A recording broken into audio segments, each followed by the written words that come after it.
Hello, welcome back. तो मुझे उम्मीद है आपकी पढ़ाई अच्छी चल रही होगी। इस वीडियो में मैं शुरू करूँगा यूज़र डिफाइंड मेथड चैप्टर को। ठीक है, ये चैप्टर ना बहुत इंपॉर्टेंट है। अगर हम इसको आपके पेपर के व्यू से देखें, क्लास 10 के पेपर के व्यू से देखें, तो ये चैप्टर बहुत इंपॉर्टेंट है। इसमें से एक क्वेश्चन हर साल आता है ICSE के पेपर में। इस साल भी आ रखा है, स्पेसिमेन पेपर में देख लेना। जो सेक्शन बी का पहला क्वेश्चन है वो इस चैप्टर से रिलेटेड है, तो इसलिए ये चैप्टर को समझना बहुत इंपॉर्टेंट है। और इसमें बहुत इंपॉर्टेंट कॉन्सेप्ट भी हैं, जैसे मेथड क्या होता है, मेथड का definition, method calling, method overloading. तो ये सब चीज़ें मैं यहाँ कवर करूँगा इस चैप्टर में। ठीक है, तो शुरू करते हैं वीडियो को।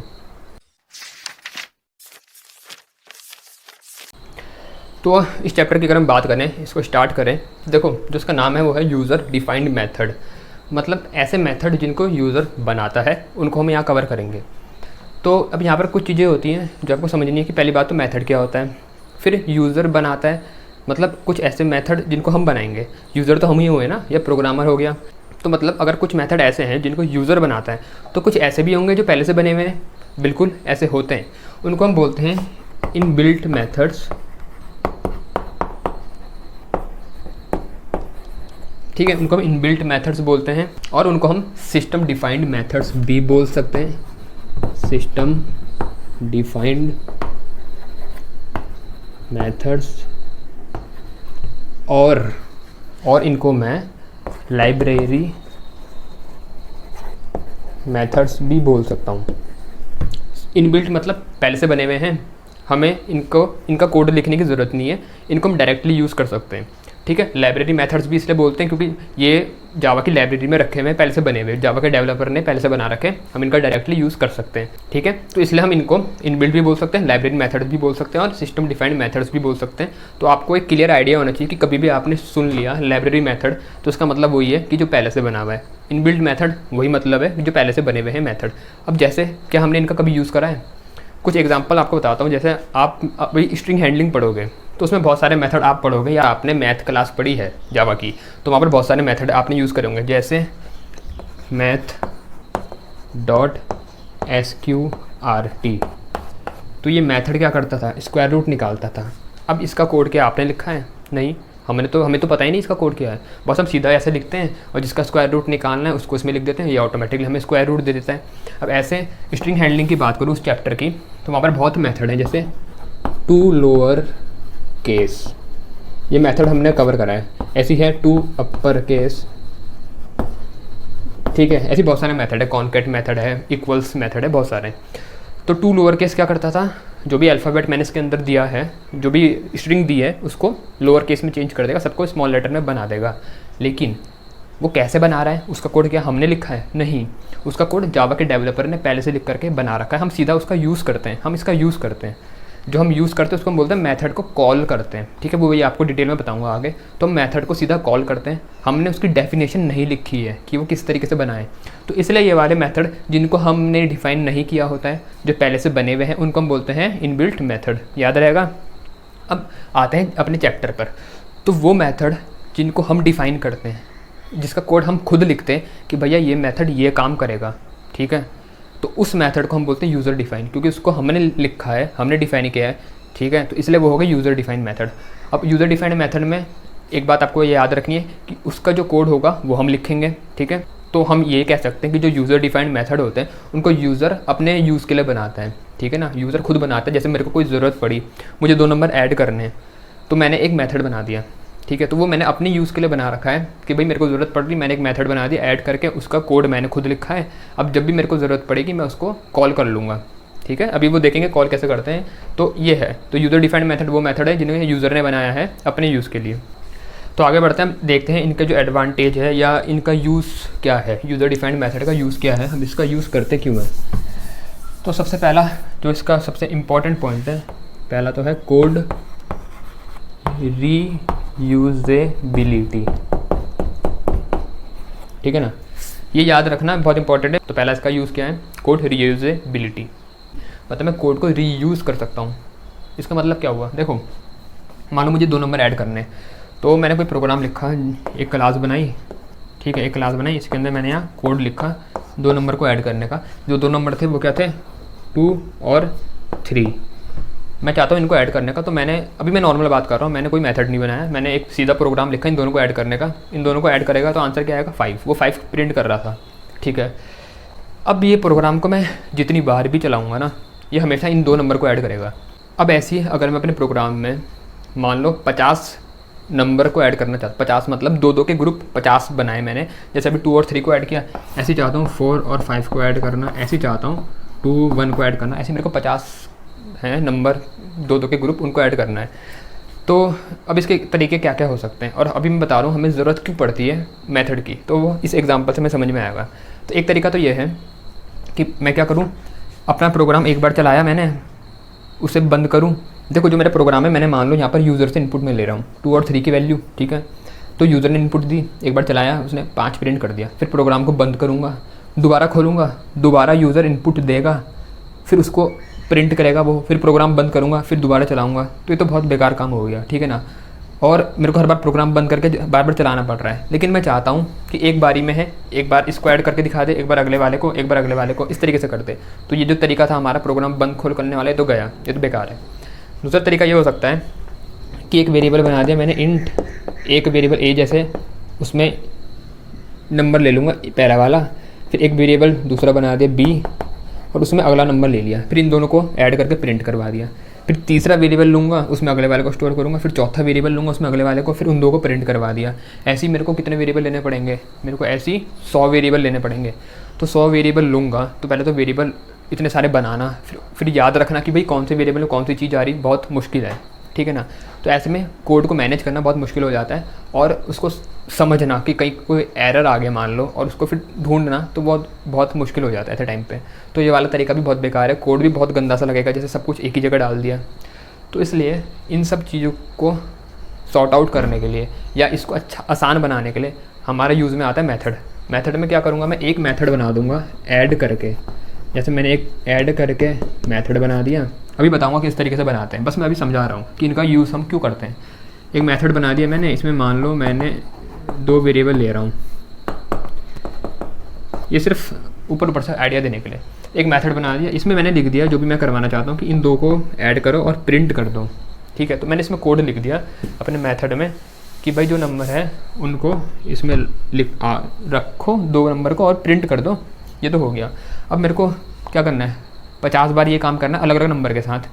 तो क्या करूँगा मैं 50 बार बस इस मेथड को चला दूँगा। मेथड एक बार बनाया, इसको मैं 50 बार चला दूँगा वैल्यू ले करके, तो वो उन 2 वैल्यू को लेगा और क्या करेगा उनको ऐड करके प्रिंट कर देगा, ठीक है ना।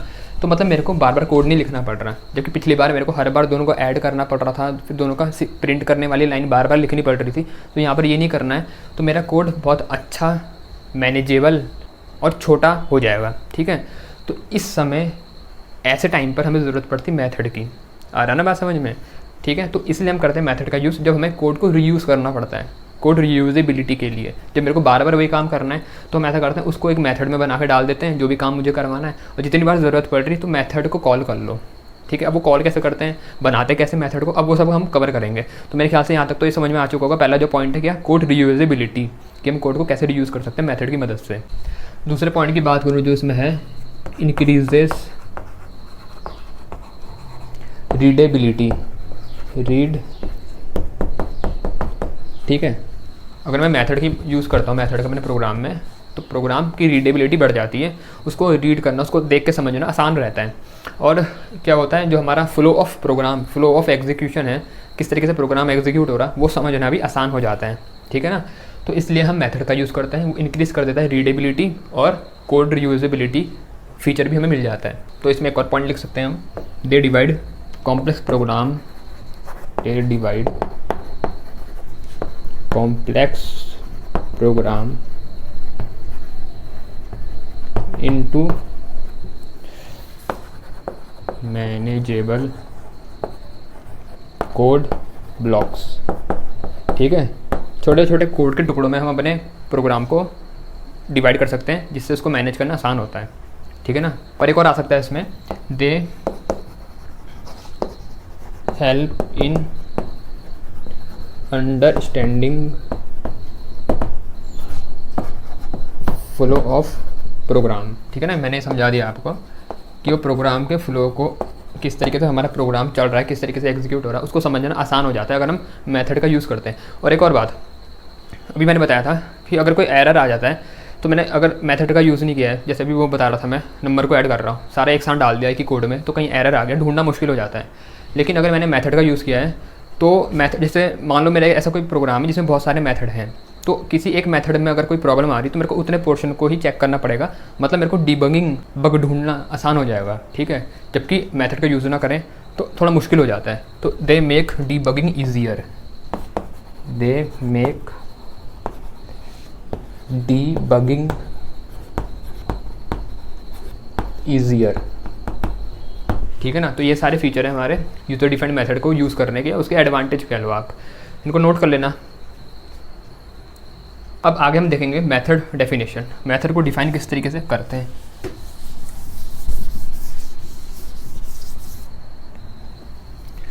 मेथड डेफिनेशन, देखो डेफिनेशन, जैसे कोई क्वेश्चन हमने पढ़ा, फिजिक्स में आपने पढ़ा, बहुत जगह आप ये देखते हो लिखा रहता है define the following. Define the following मतलब उसकी डेफिनेशन बताओ। तो मेथड डेफिनेशन मतलब मेथड का जो कोड है वो लिखने को हम बोलते हैं मेथड डेफिनेशन, या मेथड डेफिनेशन में मेथड का जो कोड होगा कि वो किस तरीके से काम कर रहा है वो आता है। तो मेथड की डेफिनेशन लिखने का देखो तरीका होता है, हर चीज़ को करने का तरीका होता है ना। तो उसी तरीके से मेथड की डेफिनेशन लिखने का भी एक तरीका है, और तरीके को हम क्या बोलते हैं, सिंटैक्स। मतलब मेथड की डेफिनेशन लिखने का जो सिंटैक्स है वो हम देखेंगे अब कि उसको किस तरीके से लिखते हैं। तो देखो जो मेथड होता है, मेथड को पहचानने के लिए उसका एक नाम होगा, ठीक है ना। तो एक तो हो गया मेथड नेम, बस अभी ध्यान देना, अभी यहाँ पर अपना फोकस रखना, कॉपी बाद में कर लेना। तो एक तो हो गया मेथड का नेम, भाई जैसे किसी के भी पहचानने के लिए उसका नाम होता है ना, आपका नाम है, मेरा नाम है, नाम से हमारी पहचान है, तो वैसे ही मेथड को उसके नाम से पहचानेंगे, ठीक है। तो मेथड का एक नेम तो हमें चाहिए, ठीक है जी। मेथड के नेम से पहले एक चीज़ आती है, उसको हम बोलते हैं रिटर्न टाइप। रिटर्न टाइप, अब ये रिटर्न टाइप क्या होता है, ठीक है। मेथड के नेम से पहले क्या आएगा, रिटर्न टाइप। देखो रिटर्न टाइप का मतलब वो होता है कि जो ये मेथड है ये कैसी वैल्यू लौटाएगा। मेथड का हम कई तरीके से यूज़ करते हैं, कई बार मेथड से हम सिर्फ वैल्यू प्रिंट करवाते हैं, कई बार मेथड से वैल्यू हम लौटाते हैं। मैंने कुछ कैलकुलेशन करी, मेथड के अंदर कुछ काम हो गया, उसके बाद वो लौटा करके कुछ वैल्यू मेरे को देगा। अब वो किस तरीके की वैल्यू देगा वो डिपेंड करती है रिटर्न टाइप पर। अगर मैं उससे इंटीजर वैल्यू लौटवा रहा हूँ तो मैं यहाँ पर रिटर्न टाइप में इंट लिखूँगा, ठीक है। ऐसी अगर मैं कोई डेसिमल वाली वैल्यू लौटा रहा हूँ तो डबल या फ्लोट लिखूँगा। अगर ऐसी मैं कुछ और लौटा रहा हूँ, स्ट्रिंग वापस दे रहा है मेरे को वो लौटा करके, तो मैं स्ट्रिंग लिखूँगा, ठीक है। किस तरीके से लौटाता है वो अभी देखेंगे। मतलब बस मैं ये बताऊँ कि रिटर्न टाइप यहाँ पर हम बहुत सारे लिख सकते हैं। जैसे 8 प्रिमिटिव डेटा टाइप आपने पढ़े, byte, short, int, long, float, double, char, boolean, तो इन सब का हम यहाँ पर यूज़ कर सकते हैं अगर वो वाली वैल्यू हमारा फंक्शन ये मेथड लौटाता है, पहली चीज़। दूसरी बात, अगर वो कुछ नहीं लौटाता तो इसका मतलब ये नहीं कि हम यहाँ खाली छोड़ दें, तब हमें एक स्पेशल वर्ड है वॉइड, ये लिखना पड़ता है, ठीक है। आपके स्पेसिमेन पेपर में क्वेश्चन आ रखा, मैंने उसका सोल्यूशन भी बनाया है और बहुत डिटेल में हर चीज़ समझाई है। उसमें जो मेथड हमें दिए हैं उनका रिटर्न टाइप है वॉइड। मैं आई बटन पे लगा दूंगा, उसको भी देख लेना आप, तो अच्छे से समझ में आ जाएगा कॉन्सेप्ट। तो रिटर्न टाइप वॉइड मतलब कि ये कुछ नहीं लौटाएगा। तो ऐसा फंक्शन या तो कुछ प्रिंट करता है या कुछ इनपुट लेता है या कुछ और काम करेगा, बस वैल्यू नहीं लौटाता है, तो तब हम लिखते हैं वॉइड, ठीक है। अब देखो इसके बाद मेथड का जो नाम है इसके आगे हम लगाते हैं ये राउंड ब्रैकेट। मैंने बता रखा मेथड को पता करने का तरीका यही होता है कि उसके नाम के आगे एक राउंड ब्रैकेट आते हैं। अब जो ये राउंड ब्रैकेट हैं इसके अंदर अगर हम कुछ नहीं लिखते हैं, इसके अंदर मैंने अगर कुछ नहीं लिखा तो हम बोलेंगे कि इसको मैंने कोई पैरामीटर नहीं दिए, या ये एक ऐसा मेथड है जिसके कोई पैरामीटर नहीं है। इसके अंदर अगर कुछ नहीं है तो इसका मतलब इसमें नो पैरामीटर, नो पैरामीटर मतलब इसके कोई पैरामीटर नहीं हैं। अगर इसके अंदर मैंने कुछ पैरामीटर पास कर दिए तो हम बोलेंगे मेथड है विद पैरामीटर, इसमें पैरामीटर है, पैरामीटराइज्ड मेथड। अब देखो कोई चीज़ है तो ये हम ज़रूरी नहीं होता इसके अंदर लिखना, हम लिख भी सकते हैं, नहीं भी लिख सकते हैं। मैं अभी एग्जांपल से बताऊंगा आपको, ठीक है ना। तो एक पैरामीटर दो ना दो वो हमारे ऊपर डिपेंड करता है कि कैसी हमें ज़रूरत है मेथड में। अब रिटर्न टाइप आ गया तो देखो ये चीज़ें तो होना ज़रूरी है मेथड में, ये चीज़ें होना ज़रूरी है। मेथड का नाम, आगे राउंड ब्रैकेट। अब राउंड ब्रैकेट के अंदर आप कुछ देना चाहते हो नहीं देना चाहते हो आपकी मर्जी। तो नाम, राउंड ब्रैकेट और एक रिटर्न टाइप। तो ये तो मेथड में होना कंपलसरी है, मतलब ये चीज़ें तो मेथड में होनी ही चाहिए। रिटर्न टाइप नहीं देना चाहते तो आपको उसकी जगह वॉइड लिखना पड़ेगा, ठीक है, अगर मेथड कुछ लौटाता नहीं है।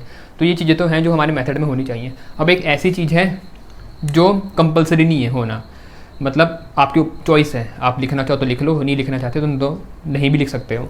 तो उसको बोलते हैं हम SSACCESS मॉडिफायर, ठीक है। तो SS मॉडिफायर है जो ऑप्शनल है, ये हो भी सकता है और नहीं भी हो सकता है। एक और चीज़ याद रखना, जो ये तरीका है ना लिखने का, ये ऐसे ही रहता है, मतलब आप रिटर्न टाइप को आगे, इसको इधर को ऐसे नहीं कर सकते। मेथड के नाम से पहले रिटर्न टाइप आएगा, उससे पहले SS मॉडिफायर आएगा अगर आप लिखना चाहते हो। देखो SS मॉडिफायर का एक और नाम है, इसको कई लोग SS स्पेसिफायर भी बोल देते हैं, या इसको विजिबिलिटी मोड भी बोल देते हैं, विजिबिलिटी मोड्स, ठीक है ना। लेकिन जो एक्यूरेट या जो एप्रोप्रिएट है वो है SS मॉडिफायर, ठीक है। अब ये SS मॉडिफायर 4 तरीके के होते हैं, मैं यहीं पर बता देता हूँ आपको ये 4 तरीके के क्या हो सकते हैं। एक तो होता है पब्लिक, ठीक है। तो कई बार आपको, जैसे अगर मैं कोई मेथड बताऊँ, फॉर एग्जांपल एक एग्जांपल लेता हूँ, जैसे मैंने एक मेथड लिया ऐड नाम का मेथड लिया, तो ये ऐड तो इसका नाम हो गया, मेथड का नेम, आगे राउंड ब्रैकेट लगा दिए, तो इससे भी इसकी पहचान होगी कि ये एक मेथड है। अभी क्या ये सही है? क्या है? नहीं, ये सही नहीं है, क्योंकि इसमें मैंने रिटर्न टाइप नहीं दिया। तो मैंने रिटर्न टाइप की जगह लिख दिया वॉइड, मतलब मैं कुछ रिटर्न नहीं करवाना चाहता। और अगर मैं कुछ करवाना चाहता तो मैं यहाँ लिखता, जैसे मेरे को इंटीजर वैल्यू लौटानी है तो मैंने लिख दिया इंट, ठीक है। तो फिलहाल मान लेते हैं वॉइड है, लिखा है वॉइड स्पेस ऐड, ये हो गया मेरा मेथड। अब इस मेथड से पहले अगर मैं कोई SS स्पेसिफायर मॉडिफायर लिखना चाहूँ तो जैसे मैं लिख सकता हूँ यहाँ पर, फॉर एग्जांपल मैंने लिख दिया यहाँ पर पब्लिक, तो कुछ इस तरीके का हो गया, public space void space add. क्या ये वैलिड है? क्या मतलब ये सही है या गलत है? ये एकदम सही है, ठीक है, ये एकदम सही है। पब्लिक लिखा मैंने, ये ऑप्शनल है, वॉइड है रिटर्न टाइप और ऐड है फंक्शन का नाम। ये आगे इसके अंदर मैंने कुछ पैरामीटर नहीं दिए, तो ये नॉन पैरामीटराइज्ड मेथड है। अब पब्लिक की जगह क्या क्या और आ सकता है? तो पब्लिक आ सकता है, प्राइवेट आ सकता है, प्राइवेट के बाद यहाँ पर आ सकता है प्राइवेट, फिर प्रोटेक्टेड, और एक और होता है डिफ़ॉल्ट बोलते हैं उसे, तो उसे हमें लिखने की ज़रूरत नहीं पड़ती। अगर मैंने कुछ नहीं लिखा है तो माना जाता है कि वो डिफ़ॉल्ट है ऑटोमेटिकली। लेकिन अगर आपको लिखना है तो आप ये 3 लिख सकते हो, पब्लिक, प्राइवेट और प्रोटेक्टेड। कौन से 3? पब्लिक, प्राइवेट और प्रोटेक्टेड। ये 3 है हमारे SS मॉडिफायर, ठीक है।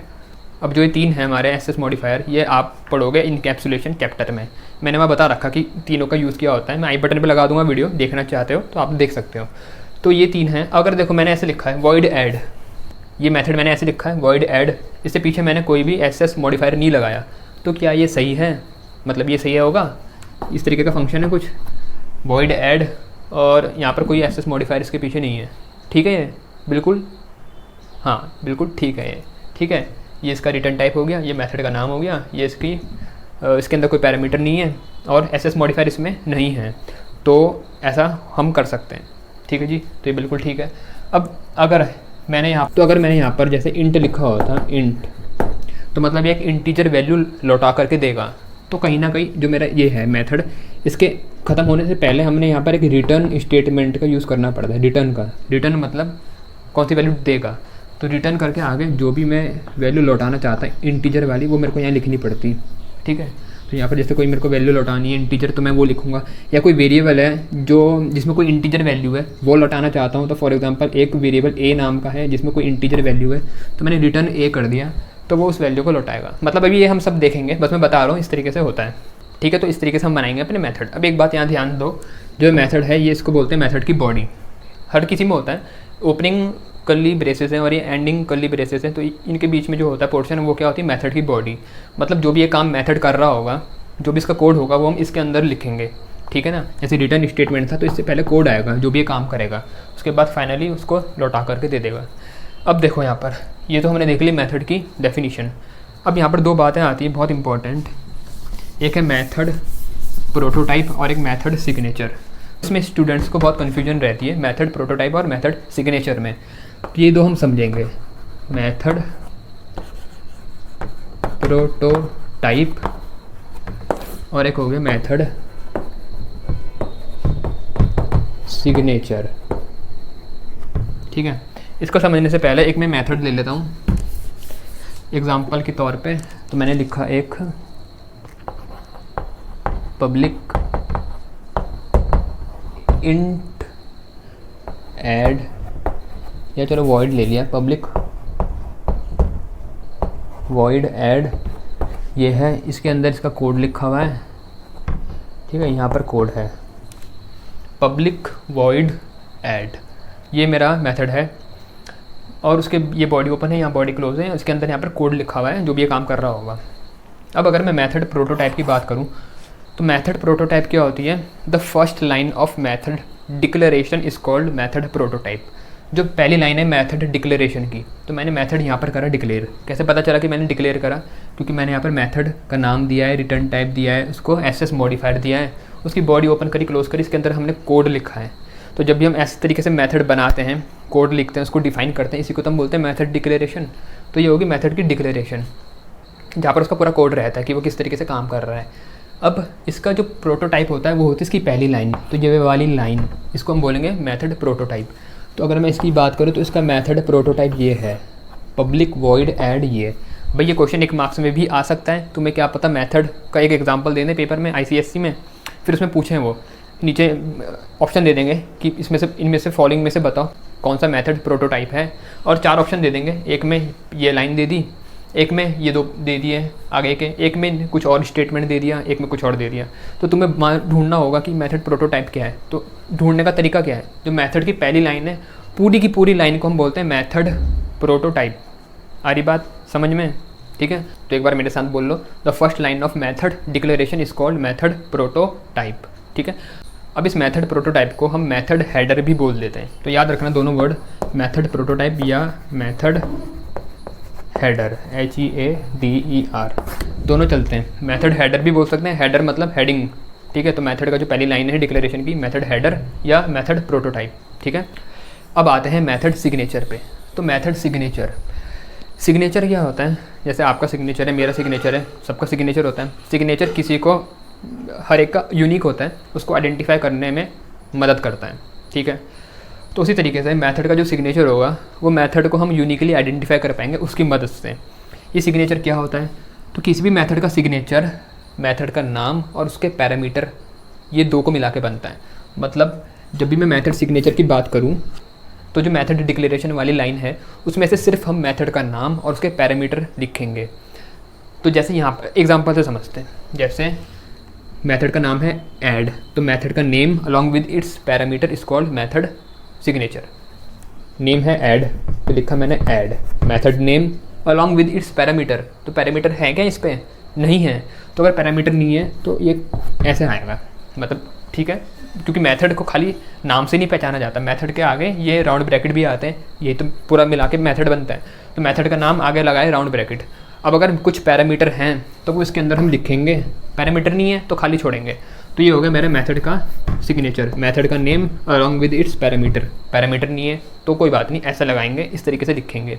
पैरामीटर होते तो वो इसके अंदर हम लिखते हैं। एक और एग्जांपल लेता हूँ जिसमें हम पैरामीटर लिखेंगे, तो उनको समझते हैं, फिर उसको देखते हैं यहाँ पर कि किस तरीके से हम लिखेंगे। तो एक और एग्जांपल लेता हूँ मैं जिसमें हम पैरामीटर भी लिखेंगे मेथड में, फिर देखते हैं कि उसका मेथड सिग्नेचर किस तरीके से बनाएंगे। लेकिन देखो, उस पर आने से पहले एक और छोटा सा कॉन्सेप्ट है, उसको भी यहीं क्लियर कर लेता हूँ।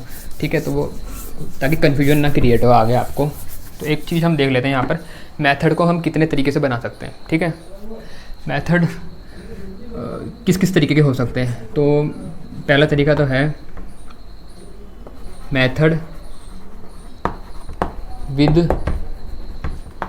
मैं ये बता देता हूँ, डिफरेंट वेज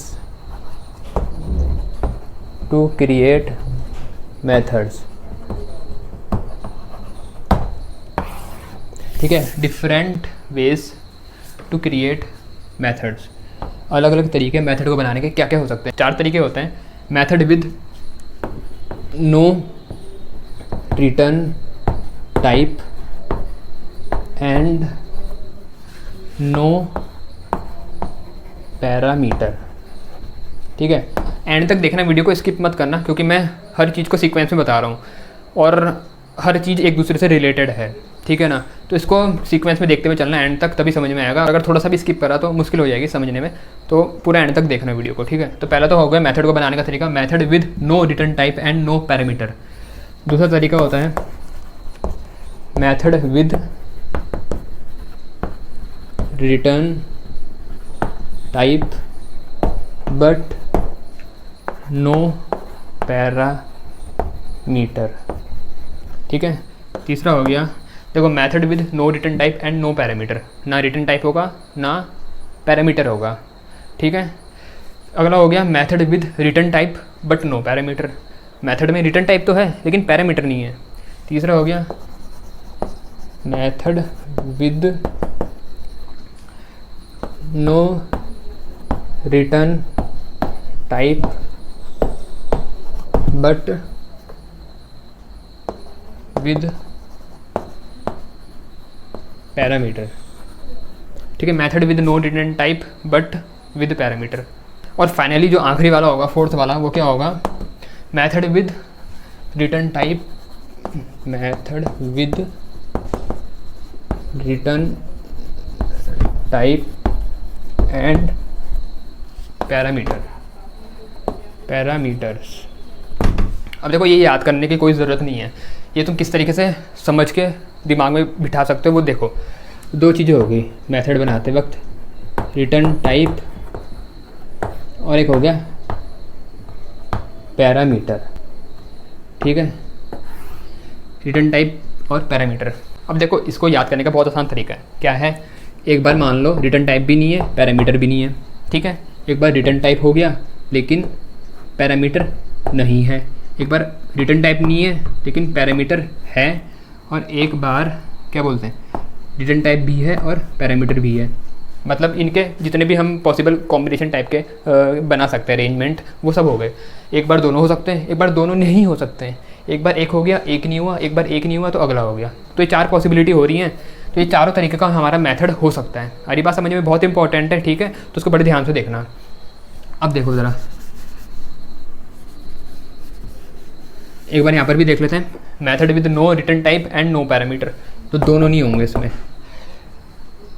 अगला वाला है method with return type but no parameter, तो रिटर्न टाइप होगा बट पैरामीटर नहीं है, बट विद नो पैरामीटर। ठीक है, अगला है method with no return type नहीं है बट विद पैरामीटर, लेकिन पैरामीटर हो गया। और आखिरी वाला method with return type and parameters, return type भी है और पैरामीटर्स भी हैं। ठीक है, तो जितने हो सकते हैं कॉम्बिनेशन हो रहे हैं। देखो, ना ये है ना ये है, और यहाँ पर ये भी है ये भी है। यहाँ पर रिटर्न टाइप है तो पैरामीटर नहीं है, यहाँ पर रिटर्न टाइप नहीं है तो पैरामीटर है। तो चारों पॉसिबिलिटी हो सकती हैं। आ रही बात समझ में?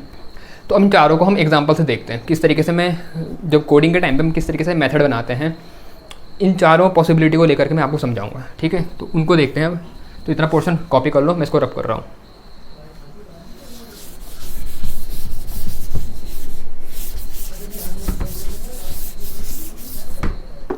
तो पहला हम देखेंगे, मैं साइड में कॉलम बना लेता हूँ रिटर्न टाइप और पैरामीटर की। पहले हम देख लेंगे with return type and with parameter.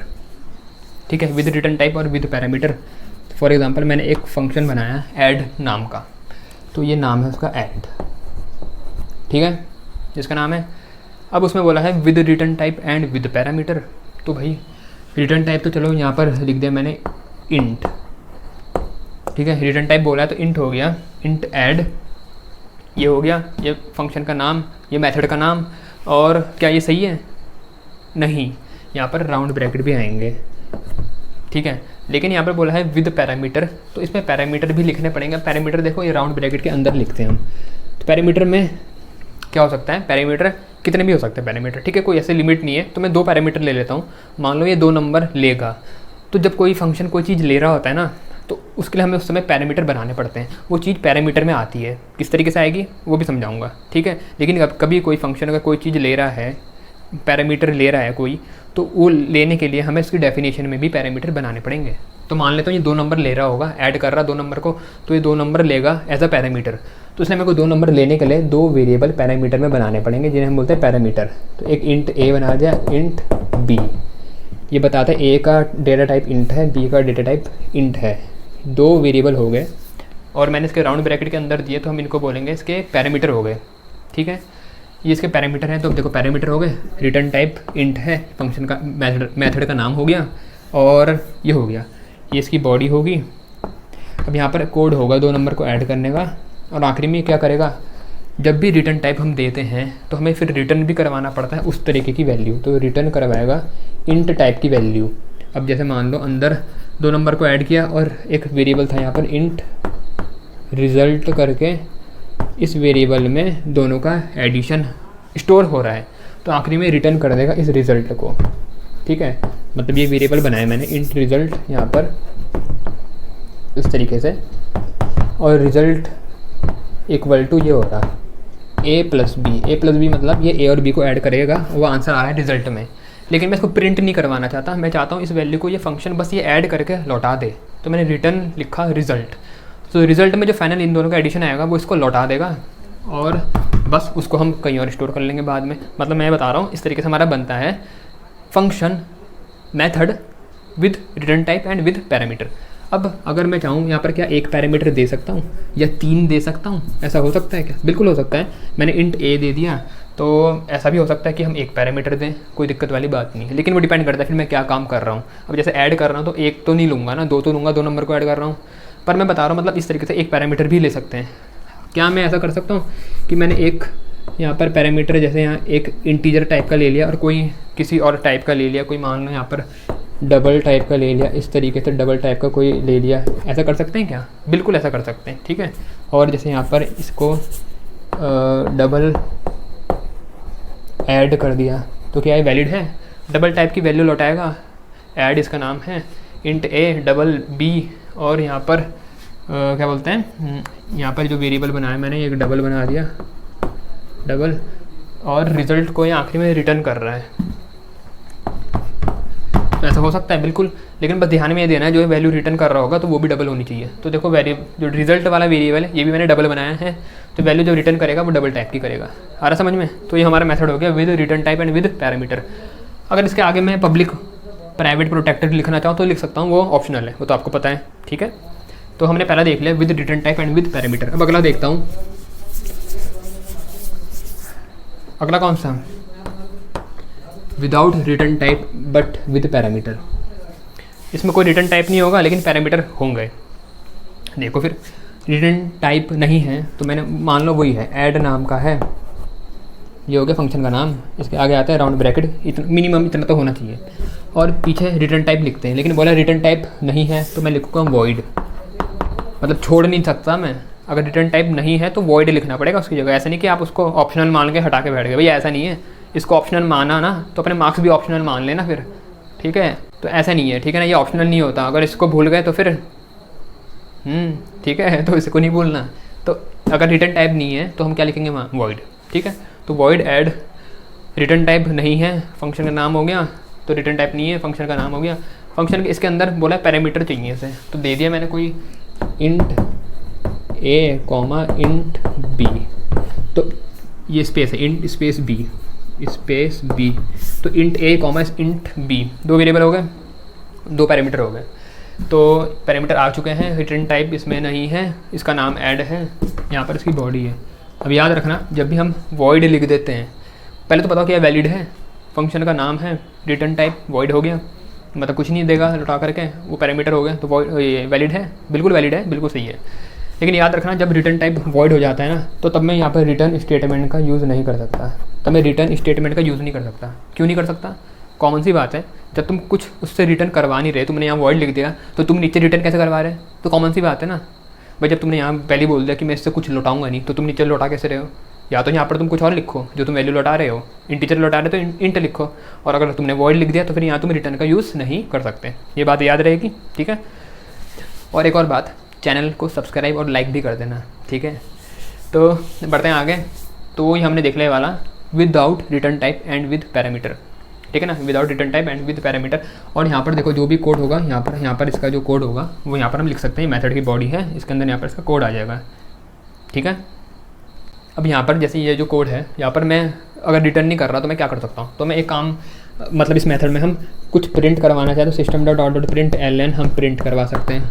ये मेथड ऐसे काम आ जाते हैं, मतलब जैसे मेरे को कुछ प्रिंट करवाना है, मैंने कोई वेरिएबल बनाया यहाँ इंट रिजल्ट और उसमें a+b कर दिया, a+b ये वाली वैल्यू ऐड होके रिजल्ट में आ जाएगी। मैंने एक वेरिएबल बनाया तो मैं प्रिंट करवाना चाहता हूँ रिजल्ट को, तो मैं ऐसे काम इसमें कर सकता हूँ, ठीक है। रिजल्ट को प्रिंट करवा दिया तो प्रिंट कर देगा। तो क्या ऐसा कर सकते हैं हम, एरर आएगा? बिल्कुल नहीं आएगा, क्योंकि मैं प्रिंट करवा रहा हूँ, मैं रिटर्न नहीं करवा रहा। प्रिंट करवाने में रिटर्न करवाने में अंतर होता है। प्रिंट करवाना मतलब स्क्रीन पे डिस्प्ले हो जाएगा, रिटर्न करवाना मतलब तुम उस वैल्यू को लौटा रहे हो तो उसका तुम कहीं और मतलब यूज़ करोगे, ठीक है। तो हाँ, मैं प्रिंट करवा सकता हूँ। और ऐसे मेथड में हम क्या बोलते हैं, वॉइड जिसको बनाया तो वहाँ पर हम इनपुट भी ले सकते हैं, इनपुट लेने के भी काम आ जाते हैं ये मेथड। तो ये वाला हो गया without return type and with parameter. अब तीसरे पे आते हैं, with return type and without parameter. देखते हैं ये कैसा होगा। तीसरा है with return type without parameter. तो रिटर्न टाइप होगा, वही लेता हूँ मेथड ऐड। रिटर्न टाइप होगा तो चलो मान लिया रिटर्न टाइप इससे पहले आता है, इंट ले लिया तो ये रिटर्न टाइप हो गया, इसका नाम हो गया। बोला विदाउट पैरामीटर, पैरामीटर नहीं होंगे तो ये हो गया, ठीक है। तो इंट ऐड अंदर कुछ नहीं है। और अब ये है फंक्शन की बॉडी, इसके अंदर इसका कोड लिखा है। तो पहले बताओ मेरे को कि क्या ये सही है मेथड जो मैंने बनाया, इसकी डिक्लेरेशन ठीक, मतलब इसकी डेफिनेशन ठीक है। मैंने यहाँ पर लिखा इंट ए, उसके आगे है राउंड ब्रैकेट। इंट मतलब इसका रिटर्न टाइप हो गया, रिटर्न टाइप बोला है, लिखना है, लिख दिया। ऐड मेथड का नाम हो गया यहाँ पर, ठीक है। उसके आगे पैरामीटर मैंने कुछ नहीं दिया, बोला था विद नो पैरामीटर, तो बिल्कुल ठीक है। इंट ऐड इस तरीके से हमने बना दिया। अब जो ये मेरा मेथड है ये कुछ पैरामीटर इसके पास नहीं है, लेकिन इसका रिटर्न टाइप है इंट, तो मतलब ये कुछ वैल्यू रिटर्न करवाएगा। रिटर्न तो उसे करवानी पड़ेगी क्योंकि इसका रिटर्न टाइप है इंट, तो रिटर्न तो ये करवाएगा, मतलब इसमें रिटर्न स्टेटमेंट आएगा, ठीक है। रिटर्न स्टेटमेंट आएगा जो वैल्यू रिटर्न करवाएगा, इसके आगे में यहाँ लिखेंगे। और वह वैल्यू इंटीजर टाइप की होनी चाहिए। तो फॉर एग्जांपल मैंने एक वेरिएबल बना दिया था अंदर इंट, कोई सा भी बना लेते हैं, फिर से बना दिया, जैसे रिजल्ट ही बना लेता हूँ समझाने के लिए एग्जांपल। रिजल्ट नाम का वेरिएबल बना दिया, वैल्यू दे दी 5, जस्ट एग्जांपल ले रहा हूँ। तो मैंने एक वेरिएबल बना दिया जैसे इंट रिजल्ट इक्वल टू 5, और मैं चाहता हूँ ये वैल्यू इसको लौटा दें, ठीक है। तो रिटर्न करेगा रिजल्ट को, तो मैंने लिख दिया रिटर्न रिजल्ट। या इसके अंदर यहाँ पर जो वैल्यू है मैं चाहता हूँ ये यूज़र दे, तो मैं लिख सकता हूँ स्कैनर बना करके, यहाँ पर स्कैनर के थ्रू भी ले सकता हूँ वैल्यू, मतलब हमारे ऊपर है। बस समझाना जो मैंने वो ये है कि जो ये वाले मेथड होता है इसमें फिर हमें रिटर्न करवाना पड़ता है वैल्यू, क्योंकि इसमें रिटर्न टाइप दे रखा है मैंने इंट। तो कैसी वैल्यू लौटाएगा ये, इंटीजर टाइप की। और रिजल्ट किस टाइप की वैल्यू है, इंटीजर टाइप की, तो इसलिए ये रिजल्ट को लौटा रहा है। अगर हम गलती से कोई दूसरी वैल्यू लौटाएं, मतलब जैसे मैंने डेसिमल वाला वैल्यू लौटाऊंगा तो तब एरर आ जाएगा, ठीक है। तो तब एरर आ जाएगा क्योंकि रिटर्न टाइप हमने इंट दे रखा और वैल्यू हम किसी और तरीके की लौटा रहे हैं। हमारी बात समझ में? वो अगले पे आते हैं, आखिरी वाला है जो जिसमें दोनों नहीं होंगे, जिसमें दोनों नहीं होंगे, ये वाला थोड़ा इम्पोर्टेंट है, ये वाला थोड़ा इम्पोर्टेंट है, आखिरी वाला, ठीक है। ऐसा क्यों है? क्योंकि जो तुम्हारे स्पेसिमेन पेपर में क्वेश्चन आ रखा है ना, वो without return type and without parameter वाला मेथड का आ रखा है। देख लेना वीडियो लगा रखी है आई बटन पे, नहीं देखिए तो फोर्थ वाले में आते हैं विदाउट रिटर्न टाइप। तो ऐड मान लो ऐड है वही मेथड, इसका रिटर्न टाइप नहीं होना चाहिए तो मैंने लिख दिया वॉइड। इसके पैरामीटर भी नहीं होने चाहिए तो मैंने ऐसा बना दिया void add, void space add, ठीक है। तो क्या ये वैलिड है? बिल्कुल वैलिड है। अब इसकी यहाँ पर आएगी बॉडी। अब हमने यहाँ पर कोड लिखा है जो भी इससे काम करवाना है। बस याद रखना हम इसमें कुछ रिटर्न नहीं करवा सकते, जो अगर कुछ करवा सकते हैं तो क्या हम इसमें प्रिंट करवा सकते हैं या इनपुट में ले सकते हैं, ठीक है। या कुछ कैलकुलेशन करवा के प्रिंट करवाना चाहें, ऐसा हम काम कर सकते हैं इस मेथड में, पर रिटर्न का यूज़ नहीं कर सकता क्योंकि रिटर्न टाइप इसका है वॉइड, तो हम कुछ इससे लौटा नहीं सकते, ठीक है। तो ये थे 4 तरीके के मेथड, बहुत इंपॉर्टेंट है ये, ध्यान से इसको समझना, ठीक है। ये कॉन्सेप्ट अगर समझ लिया तो कोई भी क्वेश्चन में फंसोगे ही नहीं, जिसमें हमें मेथड की ज़रूरत पड़ेगी, जिसमें हमें मेथड बनाने पड़ेंगे या उनका यूज़ करना पड़ेगा, ठीक है। तो और आपके एग्ज़ाम पॉइंट ऑफ व्यू से भी बहुत इंपॉर्टेंट है। अब आगे बढ़ते हैं। मैं आपको बता रहा था मेथड सिग्नेचर और मेथड प्रोटोटाइप। तो वहाँ पर मैंने बोला था कि अभी मैं एक और एग्जांपल लूँगा जिसमें मैं आपको पैरामीटर वाले मेथड बताऊँगा। तो आ जाते हैं वापस उस पर। तो पहला था मेथड प्रोटोटाइप,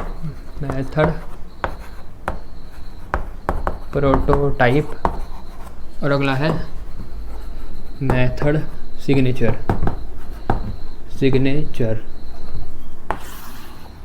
एक एग्जांपल तो ले लिया था मैंने जिसमें मेथड हमने लिया था बिना पैरामीटर वाला, और उसका रिटर्न टाइप भी नहीं था, वॉइड था। मतलब अब मैं ऐसा लूँगा, अब एक दूसरा एग्जांपल लेंगे जिसमें हम पैरामीटर वाला मेथड लेंगे। तो चलो मैंने ले लिया इंट ऐड